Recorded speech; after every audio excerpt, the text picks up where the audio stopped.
just won a national championship. They're a partner of ours. Florida men's basketball, Creighton. Georgia State's got 3 machines that I just sold to about a month ago. North Carolina, Oregon, Duke, Miami, I mean, the list goes on. So then, I mean, it's a privilege for me to be here for Dr. Dish, but I mean, I coach high school basketball right now. I coach AAU, so it's a privilege for me to listen to all these great coaches as well. So I appreciate all that feedback and all that advice that you guys are giving everybody. And then, yeah, I mean, just going back to the machines, I mean, we got 2 brand new ones this year, the All-Star Plus and Rebel Plus, brand new 2021 machines that released this year. I mean, anybody that gets those is a few first hundreds that's got their hands on them. I mean, we take trade-ins, so if you got old shoot-aways, whatever you got, we take trade-ins. We'll give you a pretty good deal on a brand new Dr. Dish machine. And then, yeah, I mean, if you guys got any questions, feel free to stop back at my booth. I got t-shirts, lanyards, book bags. I mean, shit, anything you can think of, I probably got it back there. So yeah, do you guys got any questions for me on the machines or just Dr. Dish in general? Thank you guys. Hope to see you guys back there. Thanks, Jonathan. And again, I want to keep time at this point home. You may not be a head coach. Maybe you feel like, you know, maybe you're not in a position to like have the purchasing power to snap your fingers and buy a product from one of our partners. But what we're asking you guys to do is just go over there, spend time with them, you know, give them your contact information. And so when they call or email, you know, a month from now or whatever, 6 months from now, they've got somebody that they know they've got a foot in the door with your program, in which it goes a whole lot farther than them just cold calling and sending out random emails that they don't get responded. So again, please, that's how we're able to keep these events so affordable, so cheap, and give you guys so much, and do the happy hours and the free food and the free drinks, which I know is why you guys are really here. So please help us out and support our partners. Okay, very excited for our next speaker, our last speaker of day 1 here today. Staying on the topic of like getting the job, who better to bring in than somebody from the search firm space, and we're very fortunate to have Delaina Jordan from Parker Executive Search. Thanks, Delaina. All right, hello everyone. Can everyone hear me okay? All right, perfect. Oh, got a thumbs up in the back. Okay, great. I'm going to sit down because, as you could imagine, the Atlanta heat, my toes are sliding out of my heels, and that's never attractive for anyone, especially when you're 6'1" and everyone is already looking at you to begin with. So I'm going to sit down today, but as Adam mentioned, my name is Delaina Jordan. I'm an associate at Parker Executive Search. My colleague is somewhere in the room, Grant Higgison. Oh, in the back. So make sure if you cannot network with me tonight or, you know, whatever, make sure you go and meet Grant as well. But as I mentioned from Parker Search, I work on both our higher education and sports practice. I was just joking with Adam in the corner where some people are a little bit the other way around, where they feel like they really want to be on the sports side because that's what's exciting and that's what's sexy. But especially when you think about becoming a head coach or whatever your trajectory is, you have to understand that you're in collegiate athletics, which plays a role in higher education. So especially when we talk about the different legislation that's coming down around NIL or whatever else may be coming down the pipeline, you have to understand what is the institution that I'm going to, what are the kind of student athletes I'm going to be recruiting here, and what's the impact that I'm going to make not only for them, but also for myself as well. So when you're thinking about what's my trajectory, who do I want to network with, what kind of jobs do I want to go after, you have to be thinking about what's my ultimate goal and how am I going to position myself to be successful in that realm. So what I'd like to do today is really just open it up for questions and answers. I'll give a little bit about my background just so you guys can understand who I am, what I bring to the table, and then just kind of give a couple nuggets about what to focus on when you're going through the process, and then we'll open it up. So please have questions. Do not make me look silly up here where I'm just staring into an audience of just blank faces back. But I was a former student athlete. Can anybody guess what sport I played? Volleyball, that's what sport I played. So I played at the University of Central Florida. I'm a mid-major kid at heart. That's my jam. I love being in a small shop and just proving people wrong, and that's what we were able to do when I was a part of that program. Now, I'm originally from Lawrenceville, Georgia, so if anyone's familiar with the metro Atlanta area, we're about 45 minutes, there you go, about 45 minutes north of the city. Just bought a house up there, so really out in the sticks now up in Decula, but I love it out there. I love being kind of isolated and by yourself and then coming into wherever the action is and things of that nature. But so when I was a student athlete, like most of the kids that you all are working with, we don't really know exactly what we want to do when we get to college. But I did know that I didn't necessarily want to coach, but I wanted to stay in athletics in some form or some capacity. So while I was while I was a student, I wanted to be a sports broadcaster. So if you guys are familiar with Maria Taylor, I am obsessed with her. I often think I look like her. No, I'm just kidding. But you guys can laugh, like it's interactive. Unless I'm not funny, I guess that's fine. But anyway, so she played volleyball at UGA. I'm about 45 minutes from Athens, so I grew up watching her play, saw her commentate for volleyball games, and then boom, next thing you know, she was at the red carpet at the ESPYs, and I said, that's exactly what I'm going to do. So I went to UCF, always wanted to go to school in Florida, but more importantly than that, they had a really good communications program. You had the Magic, you had the Predators at the time, a lot of kind of teams in that area where you were going to get exposure and kind of learn the sports industry. Now, unfortunately, going into my junior year, I took field reporting, and I said, this is not really the path for me. I'm not chasing people down. I'm not trying to get these stories. So what am I going to do next? This is something I wanted to do since I was in 3rd grade. So you have this early midlife crisis where you're just like, I don't really know what to do. So because I had such a good relationship with my academic advisor, and you guys all play a role in that as well when you're working with your student athletes, she really inspired me to stay in collegiate athletics but go the student athlete support services route. So from there, I was a graduate assistant at Michigan State, worked in academics and student athlete development, and then landed my first full-time job at the University of Wisconsin, which was awesome because that was my #1 place that I wanted to go, and spent that time for about 2 years doing student athlete development, which I really enjoyed. But the other thing that I noticed was that collegiate athletics was vastly changing. So how can I put myself in a position to be successful where I'm really creating an impact? And then lo and behold, I was recruited down to Parker, which was a little scary because it's like, here I am, have worked all these years to kind of go towards this job that I thought I wanted to be, and now I've kind of changed my story. So the biggest thing for me in coming down to Parker was all of the work that they had done at UCF specifically, whether it was the athletic director search, football coach searches, basketball, things of that nature, even on the presidential side because we have both practices. And for me as an alumna, when I was at UCF, and still in some capacities, it's termed as a sleeping giant, and nobody wants to be at a sleeping giant for a long time. The student athletes don't want to be there, the coaches don't want to be there. Well, they do, but they want to get the recognition that they deserve. So anyway, when I was there, people wore UF shirts, they wore Miami shirts. There was no school spirit on campus. It was very much a commuter school, so no one really felt, ingrained into what we were trying to create. Lo and behold, Danny White comes along and obviously continues the momentum that the ADs had before him and really helped to put UCF on the map to now what you see as the national champions. I'm just kidding.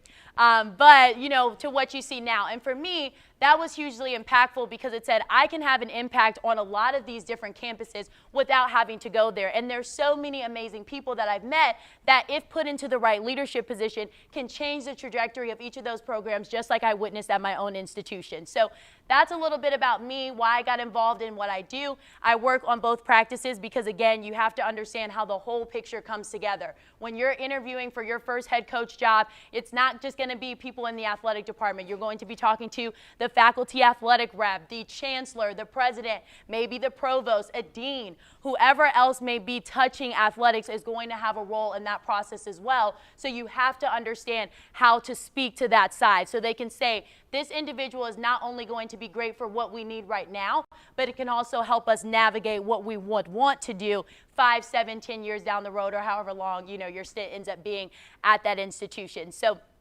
that's a little bit about my background. What I wanted to do, as I mentioned, is just open this up for Q&A, but I wanted to give you at least 3 nuggets as you're thinking about what questions do I want to ask, how do I want to navigate this process from my own perspective, what are the things I need to be focusing on. First, I know everyone is not going to believe me, but you have to do a good job where you are currently. I think so often we get into a comparison game of seeing how did that person get that job or how did that person get hired? I've got a way bigger recruiting basket or I've got way better, connections or whatever. That person has some type of connection to that institution that has edged them ahead of whatever other coaches could have been in that search. So for you, instead of being in a comparison game, we already talk about social media and how that's affecting the youth today.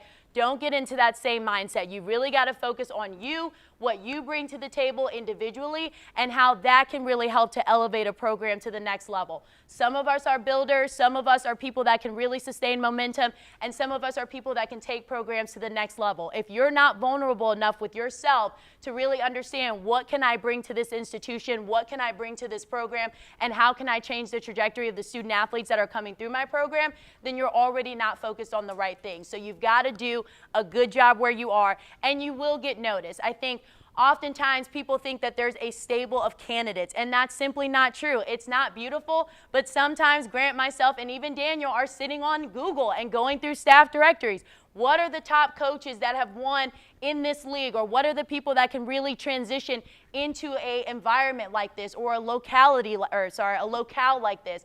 A lot of things go into becoming a next head coach aside from the program that you're at. You've got to win on the court, you've got to win off the court, and you've got to really hone in what is special about me and how am I going to take this program to the next level. So that's the first thing. The second thing is that you have to be vocal about your aspirations. If you haven't had a conversation with your head coach, find an appropriate time to do so. Make sure you guys have whatever your relationship or your dynamic is, whether that's at your annual evaluation or you're just, talking about plans for summer or plans, to bring people back to campus or whatever. Be vocal about that. Even when you're in these groups, even when you're networking, you never know who someone else knows or who else they're connected to. Very small world, especially athletics. So there may be someone, for example, that was at Michigan State when I was a graduate assistant, and now we have a connection just that simple. Or someone that was a student athlete at Michigan State when I was there, or, whatever. Now you got the go green, go white kind of thing going on. So the more you're able to be vocal about your aspirations, the more people can actually help you on your trajectory to really finding the right person that's going to be helpful for you to connect with.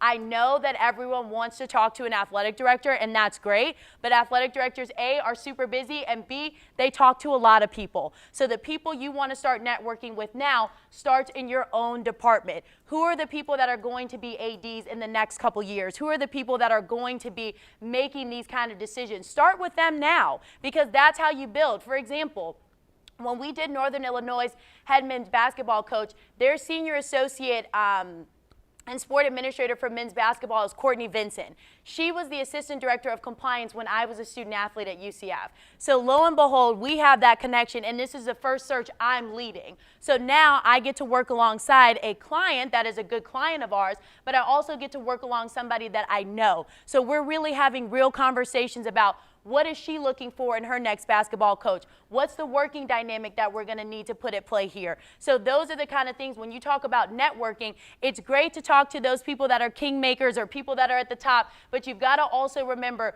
who's someone that's building with me. That's even what I'm doing right now. There are people in this room that are not ready to be head coaches, and it's no disrespect to them, but they've got a couple years to go. That doesn't mean that I can't talk to you now, because I'm playing the long game. I plan to be a Parker for the next couple years. So when I'm thinking about a search 3, 4, 5 years down the road, I remember, because I remember talking to you, we were in a conference before, and lo and behold, he becomes a head coach.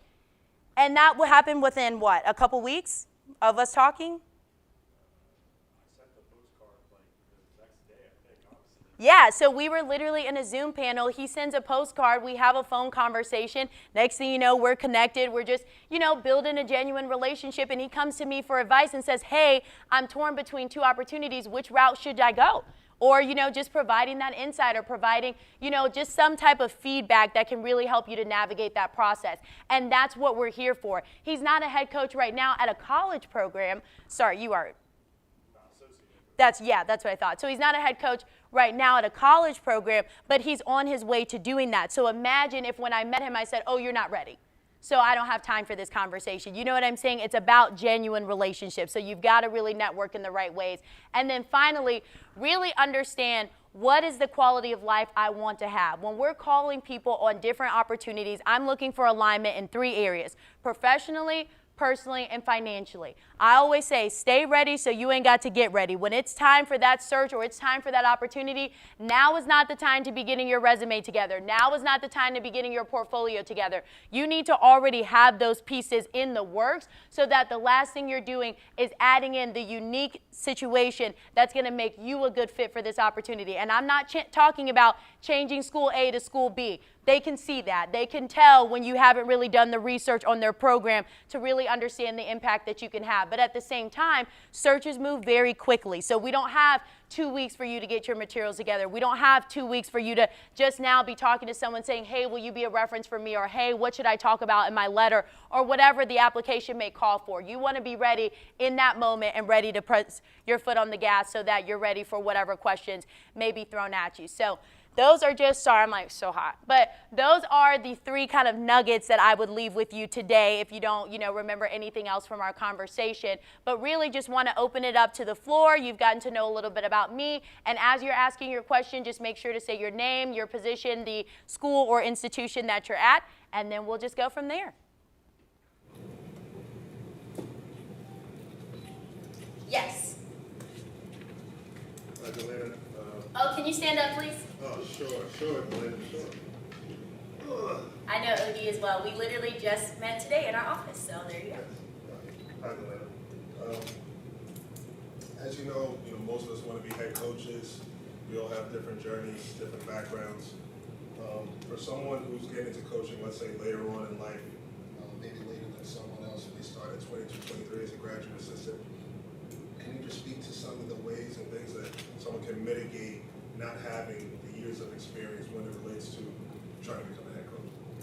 Yeah, that's a great question. So it's going to be hard to really navigate that process when you haven't necessarily come up through the same channels as everyone else. You weren't a graduate assistant, you weren't a volunteer assistant or whatever. You kind of come from your playing career or maybe another avenue, and that's what's bringing you into coaching the game of basketball. What I would say for those kind of individuals is networking is going to be key. You're not looking for a handout necessarily, but you have to start talking to people to really understand what is it that these institutions are looking for? What do I need to be preparing for as a head coach? Even though we're at the search firm, we don't know everything. And the expert in the hiring process is our client. We have no final vote or say in the process at all. All we can do is get the coaches involved that have expressed an interest. Some people we have to recruit a little harder than others. But for the most part, that's really what our role is. So when you're thinking about how do I make myself more marketable, how do I gain attention, or how do I gain traction so that people know that I'm out there, you've got to be vocal about your aspirations and you have to put yourself out there.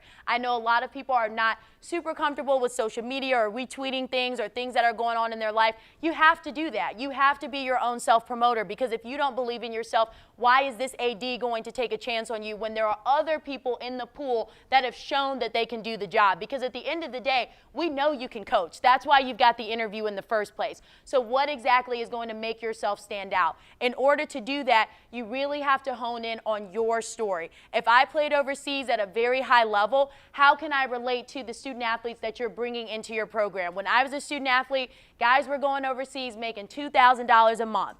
Why are you leaving college early to make $2,000 a month? I understand chasing your dream, but what else do you have to fall back on? So if that's your story, you can help student athletes navigate that because you've personally experienced it. If you have a different story, how do you work that into your coaching philosophy, your recruiting philosophy? How are you using that to assess the student athletes that are coming into your program, and more importantly, graduating them and making sure that they have some type of plan when they do walk across your stage, and it's not just, I was here to play basketball and now that basketball is over, I don't know what to do. So the sooner you're able to really hone in and craft your story, that's going to be the opener into how do I start to really market myself, because then you start to build a brand and then people start to know what you're about. Like I said earlier, are you a program builder? Are you somebody that can sustain momentum? Have you taken programs to new heights? That's what's going to allow you to figure out which opportunities am I a really good fit for based on what that institution needs right now. Great question. Yes. Hi, Hi, Paul Shimura, Springfield, Mass. You just mentioned social media. What are some effective ways or non-effective ways for us to brand ourselves, get our names out there, so people like you know who we are and others?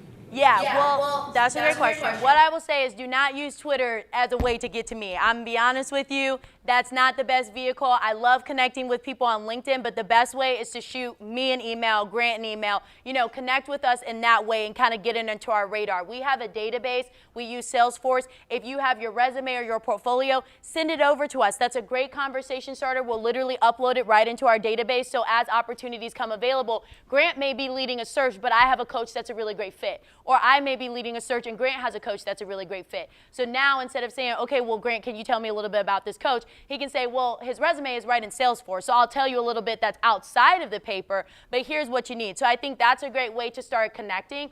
In terms of interacting with other people, one of the things I really like on Twitter that they've started to do more often is these conversation starters. You may have seen them with hashtags and people kind of weigh in on what may be going on their own campus or what may be going on in the NCAA space or whatever level that you're at. Jump in on those conversations.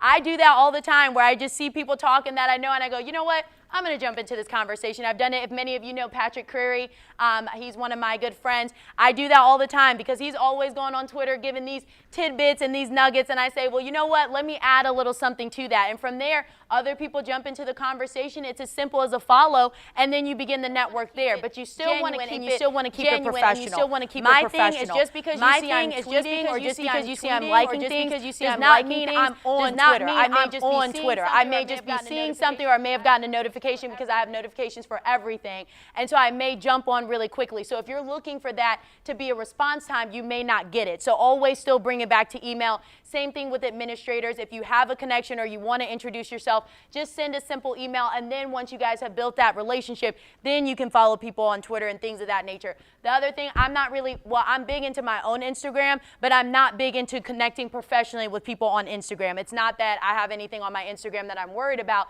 but why do you need to see pictures of me? I don't really understand that. So let's just keep it to Twitter. Let's just keep it to email and talk on the phone. You don't really need to see me and my dog, doing a million things because I'm always posting pictures of her. So, those are the things that we talk about from a social media front to really get yourself out there. The other thing that you can do is just retweet things. If things are happening on your own campus or if it's at the time where you can talk about a recruit that's coming to campus, talk about how excited you are for that person to be coming or talk about the great things that your program are doing. Even outside of basketball, did you guys post a really high GPA? Did your APR go up? Did you have a student athlete that got accepted into the major that they wanted? Celebrate everything about your program because when you become a head coach, you become the CEO of a program, and it's so much more than X's and O's. You're spending time being a counselor. You're spending time being a big brother or sister. You're spending time being a parental figure for some of these student athletes as well. So you've really got to celebrate all aspects of your program because that is how you're creating the next generation of leaders. I was able to have that at UCF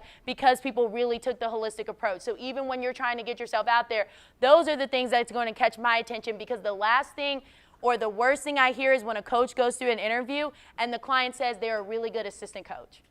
Nobody wants to hear that because you're trying to be a head coach. So I don't want you to tell me I'm a great assistant. I know that. That's why I'm in the interview in the first place. But if you can't speak to the other aspects of that program, but other coaches in that pool can, you just slid back into, I think that person's ready in another 2 or 3 years. And you don't want to keep sliding back if you don't have to.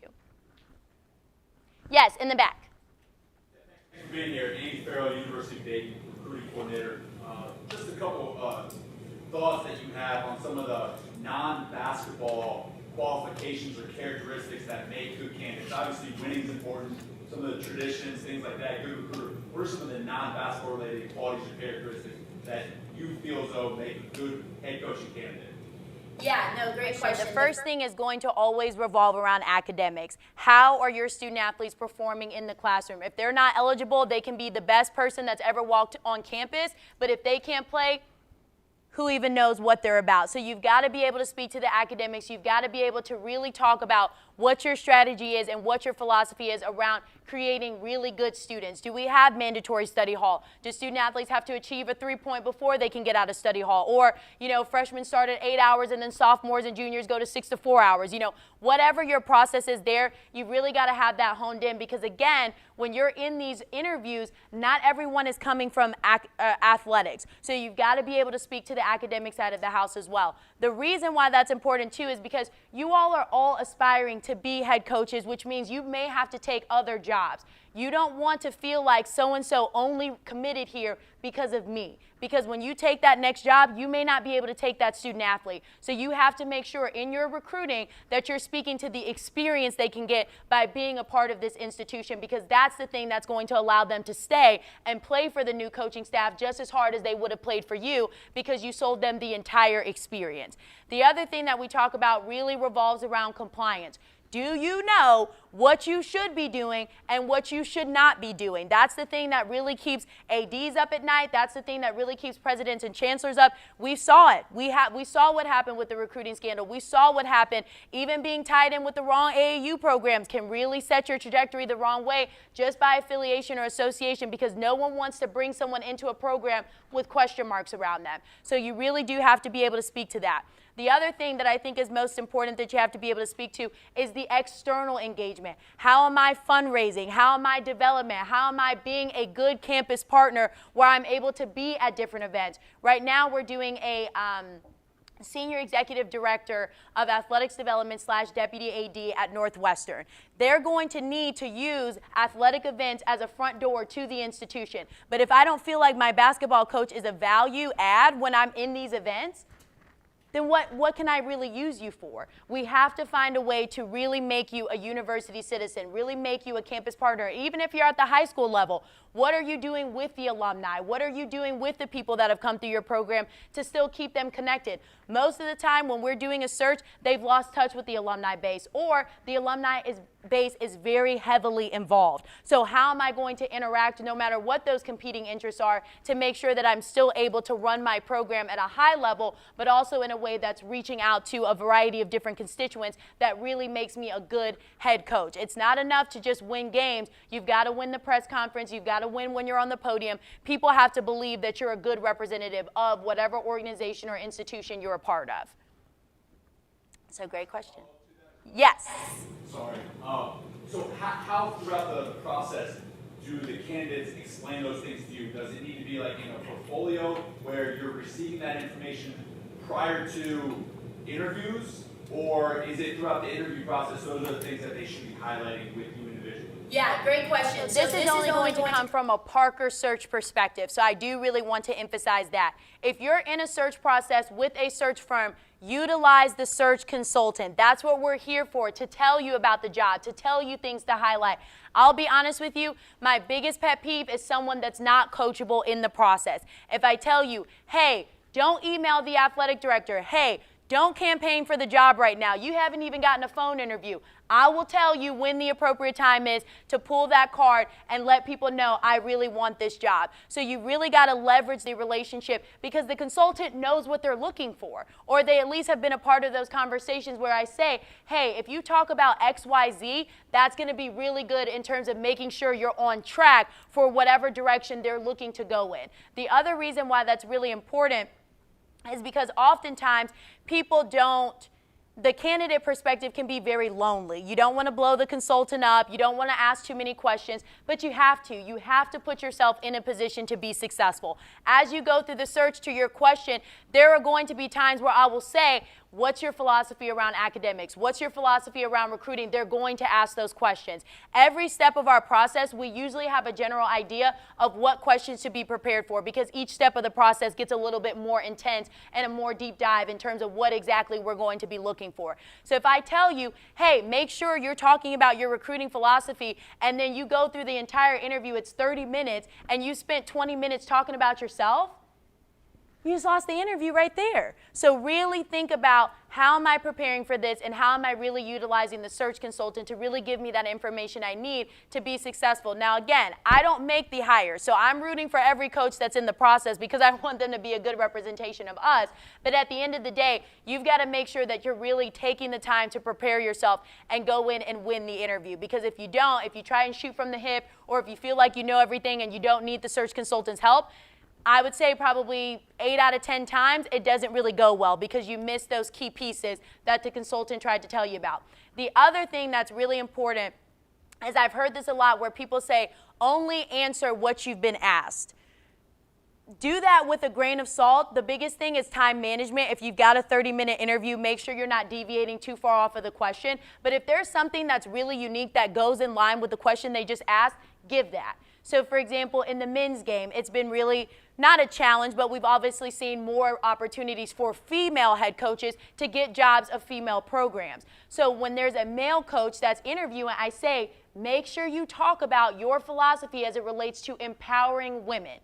I had a coach where the AD told me, this person didn't talk about anything about empowering women. How are you going to be a men's coach for a women's game and not talk about empowering women after I specifically told you to talk about that? So I get on the phone with the coach. I'm like, hey, man, what happened? And he goes, well, I was told that you only speak to what you were asked. And he didn't ask me that. I get that, but that's the thing I told you to be prepared for, because sometimes they're teeing you up for an opportunity to really take it and run with it. Sometimes they're just like, you know what? Show me what you're made of. Here's the question, take it to where you want to. That's really going to sell me on why you should be the next head coach of our program. So really take those opportunities to identify, is this a moment where I can really knock it out of the park, or is this a moment that I really need to stay on topic? Yes? A lot of, like, I don't want to say like low-level colleges, maybe like that D2 level, D3, NAI level mostly. We see a lot of coaches that has dual roles, one from an administrative standpoint and also from a coaching standpoint. How does Parker or yourself kind of help those coaches find those opportunities? Because I would imagine that the coach may not have a whole lot of experience on the administrative side because they're just really good at coaching. But how do you find that balance? How do you find that fit, I guess, with the institution? Yeah. No, that's a question. So I personally haven't been in any searches where there is a dual role a part of it. But what I will say is that goes back to the database. I oftentimes leverage my network like I talked about with Patrick Carey. I don't know a lot of coaches at the D2 level. I'm still kind of building my army, but we do searches across all levels. So I have to know coaches in that space to make sure that we're getting the right people in the mix. So with that being said, you know, when you're talking about your aspirations or your portfolio, some people want to go the administrative route, or some people want to have a dual role. So that's where we come in, where we're really able to leverage our networks. And I may say, hey, so-and-so, I know this is a job that you're not necessarily interested in, but do you know anyone in this space that may be? I just need to have a conversation. I don't have to know you previously. When we did Bowdoin College, their head women's basketball coach search, the woman that won the job, Sasha Santamano, I had never met her before. Her materials came in, they looked good, she had had some success, so I gave her a call after she got a nomination, and she blew me away. So there's no sense of, you know, hey, we've got to already know this person, just like the conversation may be, I don't know if you have an interest in administration, but if you do, let's talk about that. When we're connecting, when we're doing our offline conversations in the summer, let's talk about that. I was talking to someone just earlier today that may have an interest in administration, so let's talk about what that strategy looks like and what kind of institutions you need to be looking at if that's the route that you do want to go, because administration is a lot different than coaching. So you really have to understand what you're getting into before you go into that. But most of the time, from a recruiting aspect, we're going to be looking at people that are either coming from departments where that's the model there, or they've either been associated or affiliated with a department where they've had exposure in that area. And then, of course, based on what the client really needs in that responsibility or in that role, we want to make sure that that person can do it as well. Yes? Hey, Adam Gordon, Rising Coaches. I'm curious, sometimes coaches don't know if they're really interested in the job until they find out more about it. And I've heard conflicting advice here, you know, don't go after a job unless you really want it. And then other people say, you know, listen to every opportunity and go after it. I'm just curious, when you reach out to like a potential candidate, are you gauging from that first phone call, like how serious are they, how badly do they want it? What's your advice on, you know, kind of that take? Yeah, well, first off, you should be open to every opportunity. That does not mean that you need to submit your materials for every opportunity, but you should at least be open to having a conversation. I think the hardest thing right now is that people or coaches constantly say, I want to network, I want to be involved, I want to connect with people. But you don't know how many times I email someone and I say, hey, we have this opportunity, just want to see if you're interested. And they say, no, keep me in mind for other opportunities. how can I keep you in mind? We never even had the conversation. I don't know why you said no to this job. I don't know if it's timing. I don't know if it's location. I don't know what may be going on in this situation. So it's always easier to have a conversation when there is a job on the table. So even if it's something that you're not interested in, utilize that opportunity as a time to talk to the search consultant. Now, don't waste their time. If you're just really not interested, email them and say, I don't think this is a right fit. However, I would like to have a phone call or connect with you when you have free time, because the other thing is that we are doing search work. So I do need to be talking to candidates that are interested in the opportunity. But in that regard, you still have to make sure that you're staying open to things, because every job does not necessarily mean it's a good job for you. And jobs can become bad jobs because you're not asking the right questions, or what you thought was a bad job can become a good job because you asked the right questions. So you still have to make sure what exactly is the client or the institution looking for, what additional information do you know, and then let's talk about my background. Do I seem like I could be a good fit, or do I seem like I can be competitive? Now, I'm not going to give you that confidence, and that's the main thing, Adam, to your point, that I'm looking for on the phone call is this person confident? If you're sounding mousy, or if you're sounding like, oh, I don't know, you're not ready to be a head coach. Either you're ready to have a conversation and talk like an adult, or you need to take a couple years to still get to that maturation point. And it's not anything disrespectful, but athletics moves fast. And if you're sitting here going back and forth because you don't want to leave this or you don't want to leave that and you can't articulate that, then I've got to move on to the next coach. So still stay open to the opportunities. If you're not open, give the consultant reasons why you're not open, or find an opportunity. Even if it's 10 or 15 minutes, let's connect briefly just to understand, because what we're also doing is building that profile for you. I'm still going to call on different jobs, but at least I'm getting closer to understanding what you need. There's a coach that I know, his son has special needs. So dependent upon the location that he's going to, he has to have the appropriate medical services. Now, I know that because I know this individual, but what if I didn't? And I'm like, oh, he never says yes to any of my jobs. I don't even understand what's going on. But now I'm taking the time to understand where his alignment is personally, professionally, and financially. And those are the things that you already want to be thinking about when it comes to opportunities. What's something that's going to pique my interest immediately? What's something I'm going to have a few phone calls about? And then what's something that I know automatically is not going to be a right fit for me because of whatever those reasons may be. So still stay open, but make sure that you're being true to who you are and getting the right information before you close a door. Because again, sometimes, not that you're in a process for practice, but sometimes the exposure is a great way. We had a coach in the Bowdoin college search that I'm talking about, where this individual really just was outstanding to the athletic director, just not for the head coach position. And so what he told me is, do you think she may be interested in the assistant coach position? We would love to have her a part of our department, because again, that was a department where they had dual roles, or there were other ways for the coach to get involved beyond just basketball. Now, did this individual go for it? No, because she's committed to being a coach. But even having that connection, she had never met that AD before. So even though she wasn't the selected candidate, that doesn't mean she's not a good coach. That doesn't mean she's not ready for the next level. She just served a different purpose in that AD's eyes that still makes her a value to someone else. And then that AD even referred her to other head coach positions at other schools, because just because you're not selected here doesn't mean you throw your dream away. It's just another opportunity is waiting for you. And if I can help to facilitate that connection either through myself or the AD or somebody that was on the search, then let's do that, because it's always an opportunity to network no matter how the outcome ends up going for you. Yes. Besides, my name is Tori. I'm coach at Holy Innocents here in Atlanta. You mentioned Salesforce. So, like, Yes. personally, I've had a large background in working with CRMs. Are you literally going into the Salesforce and filtering out coaches for a particular fit for a school, or what is that exactly your day-to-day? So, great question. I wish that we were doing that. Not everyone on our team is as Salesforce savvy, including myself. So what I do is I just keep a running list in my email box, and I probably shouldn't do that because it's taking up so much storage, but I have business development. All the athletic administrators I've talked to, all the coaches that I've talked to, everyone has their own folder in terms of what those conversations have looked like. Now, in terms of Salesforce, we do have a feature where we can sort that way. You can categorize people, but the other thing is, just because I put you in a category doesn't mean that's where you want to be. There are some coaches that are at the Division I level that really do want to coach a Division II, or some coaches that are at the Division II or Division III level that are looking to make their path into the Division Division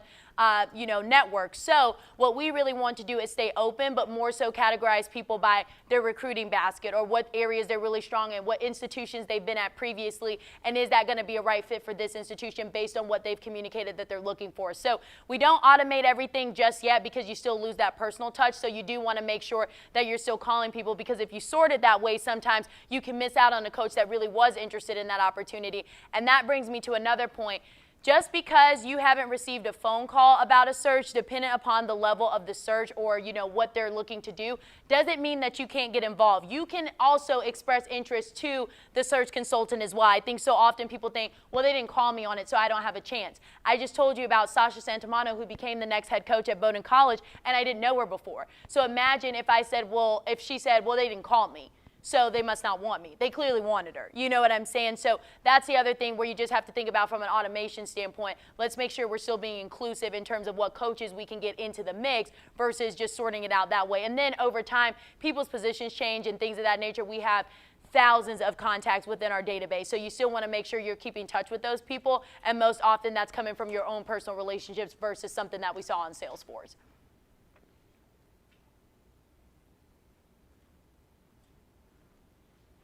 Any other questions? Okay. Hi, I'm Menelik Fernandez. I'm from Fleming College, which is in Canada. My question is this. It was said earlier today, don't be so willing to be a head coach that you're willing to go anywhere and chase it. I'm just kind of wondering what you think advantages, disadvantages for being somebody who is willing to chase a head coach job somewhere. So I think again, you've got to ask the right questions. You really got to make sure that this is the right fit for you in terms of what you are aspiring to do, because the last thing you want to do is chase a job and go somewhere that you can't win, or go somewhere where you really can't, help to elevate your own reputation or even that of your staff or your team, and leave the team kind of worse off than what you found it. So you do really have to make the right decision, but there's nothing wrong about going and chasing the opportunities. When I was a student athlete, I'm from Georgia and I went to school in Florida, but I wanted to, let's be real, I wanted to get a full-time position. I was not going to go from being a graduate assistant to a post-grad intern. $22,000 is not enough. I just cannot make it work off of that. So I needed to tell myself, if you want to make a career in this field, you've got to go where the job is. And so I packed up my Nissan Rogue that's sitting in the parking lot now, and my mom and I drove 13 hours to Michigan State. I knew nothing about it.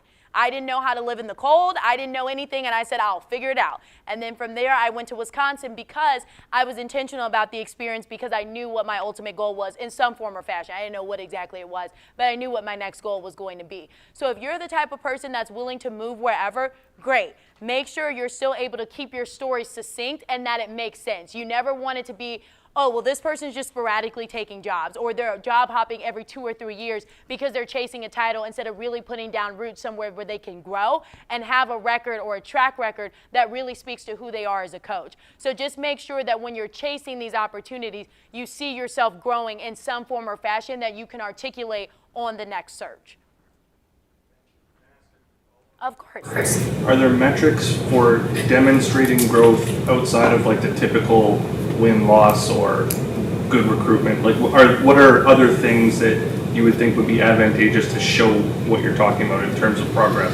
So I think what you have to do is it's a fine balance between what did the team accomplish and then what was I personally responsible for. So when you think about whatever your role is on your coaching staff or whatever you're responsible for, make sure you're articulating that. If there is some kind of metric involved and you can quantify it, then definitely include that on your resume as well. But I think at the end of the day, you've really got to focus on what exactly is this client looking for, what exactly is it that they need, and how does my previous experience match that, and then how am I articulating that on my resume. And some searches, to be honest with you, some searches they may not be looking at your resume, or they may not even be looking at, okay, so-and-so did XYZ. All they're looking at is so-and-so was at Georgia, then they were at this school, then they were at this school, and then here's the records of those. So then on the interview, that's when you may have the opportunity to go more in depth, or on your resume, you can really articulate kind of what you were responsible for at that program. But the biggest thing is do not claim things that you were not responsible for. If you did not bring a kid into a program, or if you weren't the academic liaison or whatever was going on, do not claim that, because it's very easy for people to say there's no way that person did that. Or I know this coach, and I know that they don't run their program that way, so that person did not have exposure in that area. You don't want to go on there trying to finesse. That's the last place that you want to do that. But that's a good question. Anything else?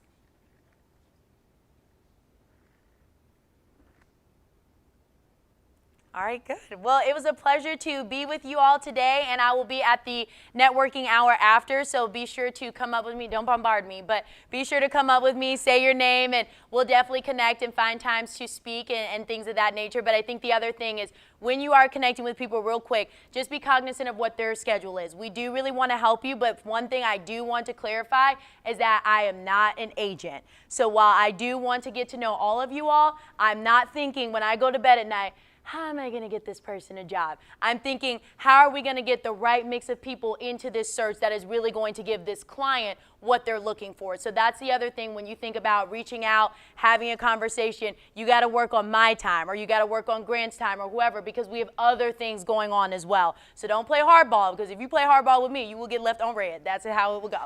Nah, I'm just kidding. I try to make time for everybody. But either way, it was a pleasure to be here with you guys, and I just look forward to meeting everybody after the session. So thank you so much. Thank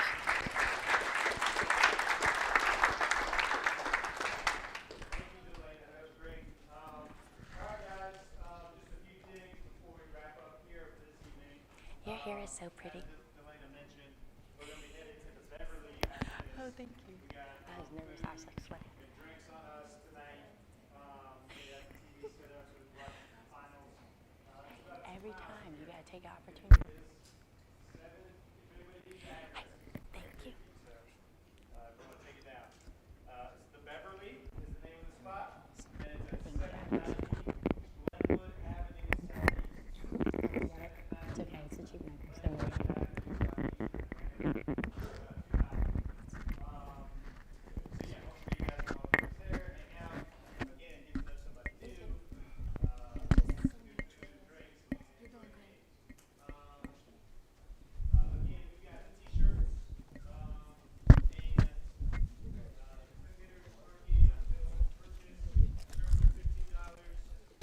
Quick hitter game is $25. If anybody wants to purchase those, you can come see me or Aaron.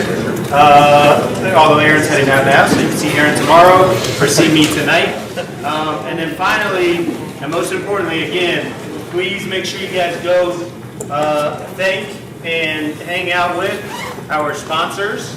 You guys heard from Jonathan, who still has a bunch of t-shirts to give away and lanyards and some raffle off of the machine. You heard from Matt from Fulcrum. We also have Ryan and Rob from Cerebro Sports, who you guys will hear from tomorrow, and Max from Tactic, who you'll hear from tomorrow as well, is around here too. So please, like I said, please go up and thank them. What else? Any questions? Tomorrow will be a longer day. We'll get started at 9 o'clock. We'll try to do some more of that speed dating. I think it's always good. It forces you to interact with somebody new. So if you get here early enough, we'll probably do a round at like 8:50, 8:55, and then start with our speaker at 9. So that's all I got.